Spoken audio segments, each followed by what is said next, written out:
અંબાજીમાં જય અંબે તિથિ યોજનામાં અનંત અંબાણીએ આપ્યું 27 કરોડ 51 લાખનું માતબ્બર દાન। અંબાણી પરિવાર શ્રદ્ધા, આસ્થા અને ધાર્મિક વૃત્તિ સાથે જોડાયેલો છે, ત્યારે ધર્મના કાર્યમાં હર હંમેશ તત્પર એવા રિલાયન્સ ઇન્ડસ્ટ્રીઝના અનંત અંબાણી દ્વારા અંબાજી ખાતે ચાલતા અન્ન ક્ષેત્રમાં ₹27 કરોડ 51 લાખનું માતબ્બર દાન આપવામાં આવ્યું છે। અંબાજી દેવસ્થાન ટ્રસ્ટ સંચાલિત જય અંબે તિથિ યોજના હેઠળ અંબિકા અન્ન ક્ષેત્ર ચાલી રહ્યું છે, જે શ્રદ્ધાળુ ધર્મપ્રેમી જનતા માટે ખૂબ જ આશીર્વાદરૂપ છે। નિઃશુલ્ક ચાલતા આ અન્ન ક્ષેત્રમાં અનંત અંબાણી મુખ્ય દાતા બન્યા છે અને રિલાયન્સ આગામી 5 વર્ષ માટે આ યોજનાના દાતા બન્યા છે। માતાજીએ આપેલું માતાજીને અર્પણના સૂત્ર સાથે શરૂ થયેલી આ યોજનામાં અનેક માઈ ભક્તો અને દાતાઓ પોતાનું દાન આપી રહ્યા છે। હાલમાં આ યોજનામાં 30 કરોડનું દાન એકત્ર થયું છે।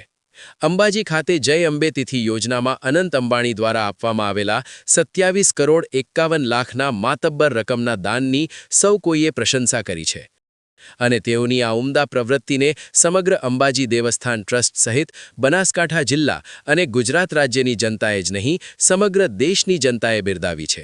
સાથે સાથે મા અંબાના માઈ ભક્તો પણ અનંત અંબાણી અને રિલાયન્સ ઇન્ડસ્ટ્રીઝની આ પહેલને બિરદાવી રહ્યા છે।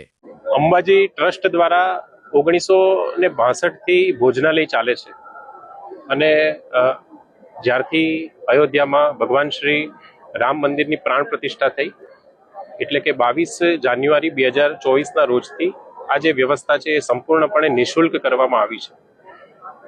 22 જાન્યુઆરી 2024 થી અત્યાર સુધી 45 લાખ કરતા વધારે માઈ ભક્તોને નિઃશુલ્ક ભોજન અંબિકા ભોજનાલય દ્વારા નિઃશુલ્ક ભોજનની સેવા આપવામાં આવેલી છે।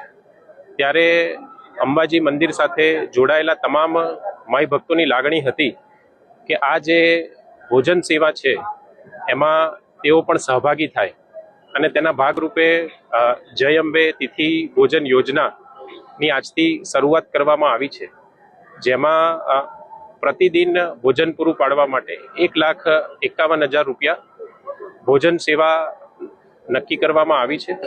આજે આ યોજનાનો શુભારંભ થયો છે અને અંદાજિત 30 કરોડ રૂપિયા જેટલી ભોજન સેવા અંબાજી ટ્રસ્ટને મળેલી છે। ખાસ કરીને તમામ જે દાતાઓ છે તેમનું આજે અંબાજી ટ્રસ્ટ દ્વારા સન્માન પણ કરવામાં આવ્યું છે અને રિલાયન્સ ફાઉન્ડેશન વતી શ્રી અનંતભાઈ અંબાણીનો અંબાજી ટ્રસ્ટ વતી હું વિશેષ આભાર માનું છું કે જેમને 5 વર્ષની સેવા પેટે 27 કરોડ 50 લાખ રૂપિયા જેટલા ભેટની રકમ આ યોજના અંતર્ગત અંબાજી ટ્રસ્ટને આપેલી છે।